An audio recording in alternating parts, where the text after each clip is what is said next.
सभी को नमस्कार। मैथ सीन देसी अंदाज यूट्यूब चैनल पर आपका स्वागत है। आशा करते हैं कि आप बिल्कुल स्वस्थ होंगे और आपकी अपकमिंग एग्जाम्स की तैयारी बहुत अच्छी चली हुई होगी। दोस्तों, आज की वीडियो में हम एचटेट टीजीटी मैथ्स साल 2021 के क्वेश्चन पेपर का सॉल्यूशन करने वाले हैं। मेरा इन क्वेश्चन को करवाने का उद्देश्य केवल उनके आंसर निकालना नहीं है, बल्कि आपको यह समझाना है कि किस क्वेश्चन पर कौन सी टेक्निक लगानी है, कहाँ पर शॉर्ट ट्रिक यूज होगी और कहाँ कंसेप्ट के साथ ऑप्शन को ध्यान में रखते हुए क्वेश्चन का हल करेंगे। मैं चाहता हूं कि जब आप एग्जाम हॉल में बैठे हों तो क्वेश्चन देखते ही आपके दिमाग में सॉल्यूशन की एग्जैक्ट अप्रोच आनी चाहिए। इससे पहले हमारे चैनल पर एचटेट टीजीटी मैथ साल 2022, 23 और 24 के क्वेश्चन पेपर का सॉल्यूशन भी अवेलेबल है, जहां मैथ्स इजी और स्मार्ट तरीके से और एग्जाम ओरिएंटेड टेक्निक के साथ किया गया है, जिनका लिंक आपको डिस्क्रिप्शन में मिल जाएगा। अगर वीडियो अच्छी लगे तो लाइक, कमेंट और शेयर जरूर करें और चैनल को सब्सक्राइब करना बिल्कुल भी ना भूलें। आज हम पहले 15 क्वेश्चन को डिस्कस करेंगे, तो चलिए समझते हैं मैथ्स को अपने देसी अंदाज में। तो चलिए शुरू करते हैं क्वेश्चन नंबर 91 से। क्वेश्चन नंबर 91 में क्या है? एक बेलन और शंकु के आधार की त्रिज्याओं का अनुपात में दिया हुआ और उनकी ऊंचाई का अनुपात में दे रखा है और आयतन का अनुपात हमें निकालना है। तो सबसे पहले में बेलन और आयतन, जो शंकु है उसका आयतन पता होना चाहिए। बेलन का आयतन क्या होता है? पाई आर स्क्वेयर एच, ठीक है। और जो शंकु होता है उसका होता है 1/3 पाई आर स्क्वेयर एच। क्योंकि यहाँ पे उनकी त्रिज्याएं का अनुपात दे रखा है, यानी कि मैं उनकी त्रिज्याओं को R1 R2 नाम दे देता हूँ। और उनकी हाइट का जो रेशियो दे रखा है वो भी 2:3 है, तो मैं इनकी हाइट को H1 H2 नाम दे देता हूँ। इन्हीं का रेशियो ही हमें निकालना है। ये हमारे वॉल्यूम हो गए, तो इनका जो रेशियो होगा वही हमारा वॉल्यूम का रेशियो आएगा।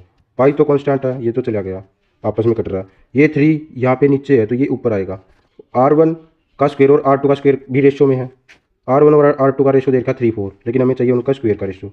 यानी कि मैं इस साइड क्या रखूँगा, ये 3 यहाँ से आएगा पहले, तो 3 इंटू में R1 का स्क्वायर यानी 3 का स्क्वायर, 3 स्क्वायर। और H1 और H2 भी रेशियो में है। H1 H2 रेशियो है 2:3, यानी कि H1 हमारा क्या आ गया 2 इंटू में 2 रेशियो, यहाँ पे 1/3 तो साइड चला गया था। R2 का स्क्वायर यानी 4 का स्क्वायर, 4 स्क्वायर इंटू में H2 यानी कि 3, एक 3 से एक 3 गया, ठीक है। ये 4 का स्क्वायर है यानी कि 16 है ये, तो ये 2 पे 16 गया तो 8 रह गया इस साइड। अब कुछ नहीं कट रहा, तो यहाँ पे 3 का स्क्वायर यानी 9 रेशियो, यहाँ पे 8, 9 रेशियो 8 इज राइट आंसर। चलते हैं नेक्स्ट क्वेश्चन पे। नेक्स्ट है, एक समबाहु त्रिभुज की ऊंचाई √6 सेंटीमीटर है, तो इसका एरिया में निकालना है। तो समबाहु त्रिभुज का एरिया का फॉर्मूला क्या होता है? एरिया जो होता है वो होता है √3/4 ए स्क्वेयर, यानी साइड का स्क्वेयर, यानी हमें साइड निकालनी पड़ेगी। अगर डायरेक्टली हमें नहीं पता तो हम इस तरीके से निकाल लेंगे साइड। देखो, क्योंकि एक समबाहु त्रिभुज है, जो इसकी हाइट होगी वो बेस को 2 इक्वल पार्ट में डिवाइड करेगी। अब जो हाइट है वो देखिए हमें √6, ठीक है, क्योंकि ये एंगल क्या होगा 60 डिग्री, क्योंकि समबाहु त्रिभुज है। तो ये जो ट्रायंगल है, इस ट्रायंगल में अगर देखें तो जो रेशियो बनेंगे वो क्या बनेंगे? 60 डिग्री के सामने हमेशा √3 बनता है, ठीक है। और बेस क्या होगा 1, और ये जो साइड आएगी, जो हाइपोटेनस है, वो क्या आएगा 2। अब हमें साइड निकालनी है, यानी हमें 2 की वैल्यू निकालनी है। सवाल के हिसाब से √3 की वैल्यू क्या दे रखी है? √6, यानी कि कितना टाइम है? √2 टाइम, √2 टाइम है। तो ये हमारा क्या आएगा साइड? ये 2√2 आएगा, यही हम यहाँ पे रखेंगे। यानी कि √3/4 इंटू में 2√2 का स्क्वायर, 2 का स्क्वायर 4 इंटू में √2 का स्क्वायर 2, तो 4 से 4 गया, 2√3 इज राइट आंसर। चलते हैं नेक्स्ट क्वेश्चन पे। नेक्स्ट है, 10 से 300 के मध्य ऐसी कितनी संख्याएं जो 4 से भाग देने पर 3 रिमाइंडर बचता है, ठीक है। सबसे पहले तो 10 के बाद 11 एक ऐसी संख्या आएगी जिसमें 4 से डिवाइड करने पे 3 रिमाइंडर बचेगा। उसके बाद क्या आएगी? 4 जोड़ देंगे यानी 15, ठीक है। और इस तरीके से चलते चलते लास्ट की जो टर्म होगी, क्योंकि 300 4 से डिवाइड हो जाएगा पूरा, इससे कम 296 होगा। 296 में 3 जोड़ा यानी 299 लास्ट टर्म है। अब हमें नंबर ऑफ टर्म्स निकालनी है यही, ठीक है। तो यहाँ पे लास्ट टर्म वाला फॉर्मूला लगा दें। लास्ट टर्म यानी an क्या होगा हमारा? a + n - 1d, यही फॉर्मूला अगर लगाएं, ये an हमारा 299 है। 299 इज इक्वल टू a, यानी फर्स्ट टर्म 11 प्लस में n - 1, n की वैल्यू वही निकालनी है, इंटू में d हमारा 4 का डिफरेंस है 4। तो यहाँ पे देखें तो 299 - 11 यानी 288, और 288 को 4 से डिवाइड करेंगे, इस 4 से, तो हमारा n - 1 की वैल्यू आएगी। तो यहाँ पे देखें 7 पे गया और 2 पे गया यानी 72, तो n की वैल्यू क्या आई? 72 + 1 यानी 73, तो 73 इज राइट आंसर। ये तो हो गया हमारा बेसिक तरीका। अगर मैं इसको बिल्कुल शॉर्ट अप्रोच के साथ करना चाहें तो कैसे कर सकते हैं? 100 से 300 के मध्य दी हुई है, लेकिन हम क्या करें, हम 1 से 300 के मध्य देखें। हम डायरेक्टली 1 से 300 तक कितनी संख्याएं 4 से डिविजिबल वो देखते हैं। यानी जो 300 से डिविजिबल होगी, 300 से 4 पे डिवाइड किया, कितना आया? 75 आया। यानी 75 ऐसी संख्याएं हैं जो 1 से लेकर 300 तक 4 से डिविजिबल है, लेकिन हमें तो वो निकालनी है जो जिसमें रिमाइंडर 3 आए, और वो भी 10 से 300 तक की। तो रिमाइंडर अगर इसमें 300 में 3 जोड़े तो वो 300 से ज़्यादा चला गया, यानी 300 से कम अगर करेंगे तो 300 से कम 200, मतलब 300 में 3 जोड़ने पे एक ऊपर चला गया, यानी ये एक कम तो वैसे ही होगी डायरेक्टली, यानी कितनी रह गई? 74। लेकिन ये कहाँ से है? 1 से 300 तक। अब 1 से 10 तक हम ऐसी संख्याएं जो 4 से डिवाइड करने पर 3 रिमाइंडर दे रही है, तो वो पता लगाएंगे एक से 10 तक। 1 से 10 तक यानी पहली संख्या 7 आएगी, उसके बाद 11 आएगी, लेकिन 11 तो डिविजिबल होगी, ठीक है, मतलब 3 रिमाइंडर देगी और 10 से 300 के बीच में होगी, ठीक है।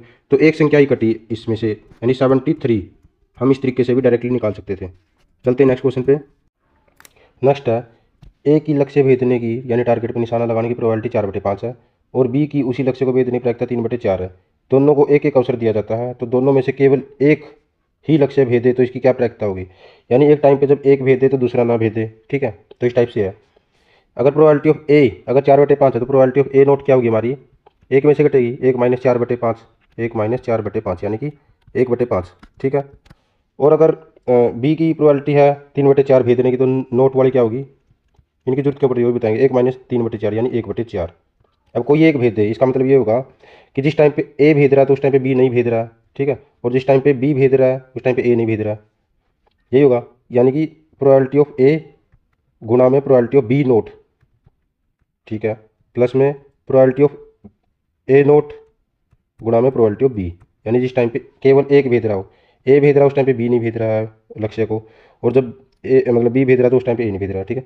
तो इस टाइप से ये क्या आया, प्रोबेबिलिटी ऑफ ए यानी 4/5 गुणा में बी नोट क्या आया था हमारा 1/4, प्लस में ये हमारा 1/5 और बी यानी कि 3/4। यहाँ पे एलसीएम 20 आ रहा और ऊपर 4 एकम 4 + 3 7, 7/20 यानी ऑप्शन 4 इज राइट आंसर। चलते हैं नेक्स्ट क्वेश्चन पे। यदि माध्यिका 20 है और प्रत्येक आंकड़े में 2 की वृद्धि की जाए तो नई माध्यिका क्या होगी। दोस्तों जब भी किसी भी आंकड़े में कोई वृद्धि या घटाव किया जाता है तो उसके मीन मीडियन मोड भी उसी उसी उसमें चेंज होंगे, ठीक है, उनमें भी उतना ही डिफरेंस आएगा। अब माध्यिका पहले 20 थी और प्रत्येक आंकड़े में 2 जोड़ा गया तो माध्यिका भी 2 बढ़ जाएगी यानी 22 हो जाएगी। चलते हैं नेक्स्ट क्वेश्चन पे। नेक्स्ट है, 12 और 30 के तृतीय समानुपाती और 9 और 25 के मध्य समानुपाती का हमें अनुपात निकालना है, ठीक है। तो जो तृतीय समानुपाती होगा वो क्या होगा, जो बीच वाली टर्म उसका स्क्वायर बटे फर्स्ट टर्म, ठीक है, यानी 30 का स्क्वायर यानी 30 × 30/12, ये होगा तृतीय समानुपाती। और इसका अनुपात निकालना किसके साथ, 9 और 25 के मध्य समानुपाती। मध्य समानुपाती कैसे निकालेंगे, √9 × 25 से, ठीक है, ये हमारा मध्य समानुपाती होगा। तो इसके साथ हमें अनुपात निकालना, 9 × 25 है, इसका रूट यानी 3 × 5 यानी 15 आया, 15। अब हम यहाँ पे इसको डायरेक्टली काट देंगे, 15 पे गया 2, 2 पे गया 6 और 6 पे गया 5, यानी कि 5:1 इज राइट आंसर। चलते हैं नेक्स्ट क्वेश्चन पे। नेक्स्ट क्वेश्चन है, यदि एक चतुर्भुज में विकर्ण परस्पर समकोण पर समद्विभाजित करते हैं तो चतुर्भुज कैसी है, ठीक है। समकोण पर डायगोनल किसके समद्विभाजित करते हैं, तो सभी जो अपनी चतुर्भुज होती है उनकी अपनी अपनी प्रॉपर्टी होती है, लेकिन एक चतुर्भुज जिसमें डायगोनल एक दूसरे को 90 डिग्री पे काटते हैं वो हमारा रोम्बस यानी चतुर्भुज के अंदर होता है। चलते हैं नेक्स्ट क्वेश्चन पे। नेक्स्ट, 4536 रुपये की राशि 4 पुरुषों 5 महिलाओं और 2 लड़कों में वितरित की जाती है। एक पुरुष एक महिला एक लड़के के हिस्से का अनुपात में दिया हुआ 7:4:3 का, तो एक महिला का हिस्सा कितना हुआ ये हमें पता लगाना है। पहली बात तो 4 का मल्टीपल आएगा, 4 का मल्टीपल सभी ऑप्शन आ रहे हैं, ठीक है। अब हम देखते हैं कैसे करेंगे। मैं इसको 7x 4x और 3x के रेशो में ले लेता हूँ, प्रत्येक पुरुष महिला और लड़के का जो बंटवारा होगा इस रेशो में होगा, ठीक है। क्योंकि यहाँ पे 4 पुरुष थे तो गुणा में 4, यहाँ पे 5 महिलाएं थी गुणा में 5 और 2 लड़के थे यानी गुणा में 2, तो इन सब का जो जोड़ होगा वही हमारा टोटल अमाउंट होगी, जो कि हमें 4536 दे रखी है। और यहाँ पे अगर देखें तो 28x बना, यहाँ पे 20 और यहाँ पे 6, तो 28 और 20 48, 48 और 6 54, तो 54x की वैल्यू ही हमारी क्या दी रखी है 4536। और हमें क्या निकालना है, 4x की वैल्यू हमें निकालनी है, महिला का हिस्सा निकालना ना। तो यहाँ पे अगर देखें पहले 9 पे जा रहा ना, नीचे की 54, 9 पे गया 9 × 5 = 45, 9 × 4 = 36 यानी 504। अब ये 6 पे गया तो 6 × 8 = 48 और 2 6 × 4 = 24 यानी x की वैल्यू 84 आई, तो 4x की वैल्यू क्या आएगी गुणा 4, तो 320 और 16 336 इज राइट आंसर। चलते हैं नेक्स्ट क्वेश्चन पे। 1 से 100 तक में से एक संख्या सेलेक्ट की जाती है, इसके बाद जो होने की प्रायिकता हमें बतानी है। हमने पहले भी कई बार डिस्कस किया कि 1 से लेकर 100 तक कितनी अभाज्य संख्या होती है हमें पता होना चाहिए।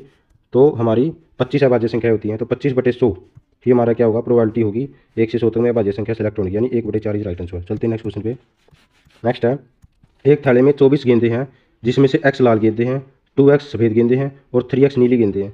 एक गेंद यादृच्छिक यानी रैंडमली निकाली जाती है, तो हमें इसके लाल गेंद नहीं होने की प्रायिकता में पता करनी है।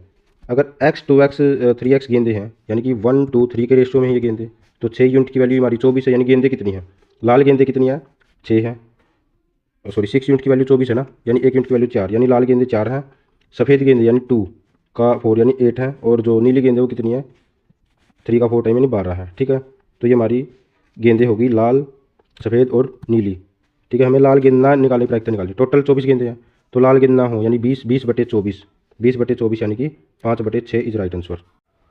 नेक्स्ट क्वेश्चन है, यदि किसी त्रिभुज के दो शीर्षों के निर्देशांक दिए हुए हैं, शीर्षों यानी वर्टेक्स के कोऑर्डिनेट्स दे रखे हैं और इसका केंद्र यानी सेंट्रोइड के कोऑर्डिनेट दे रखे हैं 1 5, तो हमें थर्ड वर्टेक्स के कोऑर्डिनेट निकालने। जब भी थर्ड वर्टेक्स के निकालने या फिर सेंट्रोइड के जो कोऑर्डिनेट होते हैं वो क्या होते हैं, अगर सेंट्रोइड के कोऑर्डिनेट एक्स वाई माने तो वो क्या होंगे, a1 + b1 + c1 / 3। अब यहाँ पे हमें एक्स दिया हुआ है यानी साइन टोड का कोऑर्डिनेट दे रखा है और किन्हीं दो वर्टेक्स के दे रखे हैं, थर्ड के हमें निकालने, तो इसमें पुट कर देंगे हम और इसी तरीके से वाई के निकाल लेंगे। तो एक्स की जगह यानी 5 और 1 = a1 6, b1 यानी -1 और c1 हमें निकालना है / 3। ठीक है, तो यहाँ से क्या आया, ये 3 गया इस साइड और 6 - 1 5 यानी 3 - 5, तो हमारा c1 क्या आया -2, यानी ऑप्शन नंबर थर्ड और फोर्थ में आंसर होगा। ठीक है, इसी तरीके से y निकाल लें, y = 3 + 7 यानी 10 प्लस जो c2 होगा / 3 और ये y हमारा 5 दे रखा है, तो 3 × 5 = 15, 15 - 10 5 यानी -2 + का 5 इज राइट आंसर। चलते हैं नेक्स्ट क्वेश्चन पे। नेक्स्ट क्वेश्चन है, यदि a किसी कार्य के 3/5 भाग को 3 दिन में कर सकता है, यानी कुल काम अगर 5 है तो 3 दिन में 3 काम करा तो 5 काम यानी कुल काम 5 दिन में करेगा। ठीक है, b उसी कार्य का 1/5 भाग 4 दिन में करता है, यानी उस काम का 5वां भाग 4 दिन में करा तो टोटल काम 5 × 4 यानी 20 दिन में करेगा। ठीक है, तो दोनों मिलके उस काम का 1/2 यानी आधा काम कितने टाइम में करेंगे, 5 और 20 में करते हैं। a 5 दिन में करता है, b 20 दिन में करता है, तो इनका एलसीएम मान लेते हैं कुल काम यानी 20। ठीक है, अब जो a की एफिशिएंसी है वो कितनी है, 5 दिन में करता है यानी 4 है। b की एफिशिएंसी कितनी है, 20 दिन में करता है यानी 1 है। कुल काम 20 है लेकिन हमें तो आधा काम निकालना है यानी कि 10 काम। एफिशिएंसी 4 + 1 5, दोनों मिलकर 5 एफिशिएंसी के साथ 10 काम कितने दिन में करेंगे, 2 दिन में। चलते हैं नेक्स्ट क्वेश्चन पे। नेक्स्ट है, एक ठोस अर्धगोला जिसका व्यास 14 सेंटीमीटर दिया हुआ का संपूर्ण पृष्ठीय क्षेत्रफल हमें निकालना है। अर्धगोला का जो संपूर्ण पृष्ठीय क्षेत्रफल होगा वो क्या होगा, 3πr²। तो बस पुट कर देंगे यानी 3 का मल्टीपल और 7 का मल्टीपल आएगा और साथ में 11 का मल्टीपल। चलो देख लेते हैं, 3 × 22/7 × r² यानी 7 × 7। ठीक है, तो ये 7 से 7 गया, 22 × 7 = 154, 154 × 462। ठीक है, 150 × 450 और 4 × 12, तो 450 और 12 462। चलते हैं नेक्स्ट क्वेश्चन पे। नेक्स्ट है, 35 सेंटीमीटर त्रिज्या का एक पहिया 11 किलोमीटर दूरी तय करने में कितने चक्कर लगाएगा। अब एक चक्कर कंप्लीट साइकिल यानी एक चक्कर होगा वो किसके बराबर होगा, उसके पैरामीटर के बराबर। तो जो नंबर ऑफ साइकिल्स होंगे वो कितने होंगे, एन अगर मान लें तो 2πrn ही हमारे पूरे कंप्लीट साइकिल होंगे। एन जहाँ पे नंबर ऑफ टर्न्स है, यही हमारे 11 किलोमीटर, यहाँ पे सेंटीमीटर दिया हुआ है तो मैं 11 किलोमीटर को भी सेंटीमीटर में लिखूंगा। 11 किलोमीटर यानी 11,000 मीटर और गुणा में 100 इतना सेंटीमीटर।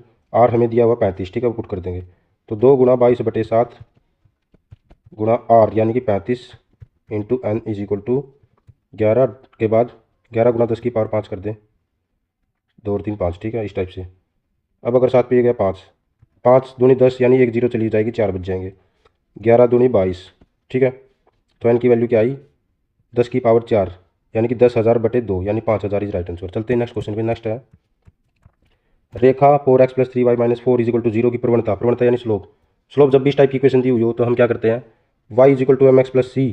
अगर कोई इक्वेशन है तो इस इक्वेशन के अंदर m जो होती है हमारी स्लोप होती है, लेकिन उसके लिए क्या होना चाहिए, y का कोफिशिएंट 1 होना चाहिए। ठीक है, तो अब यहाँ पे 1 बनाने की कोशिश करेंगे y का कोफिशिएंट। अगर इस इक्वेशन को देखें तो 3y = क्या होगा, -4x + 4।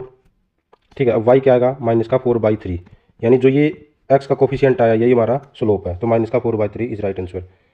आज के हमने 15 क्वेश्चन कर लिए हैं। अगर आपको वीडियो अच्छी लगती है और पढ़ाने का तरीका ठीक लगता है तो आप वीडियो को लाइक और शेयर जरूर करें और हमारे चैनल को सब्सक्राइब करना ना भूलें। धन्यवाद।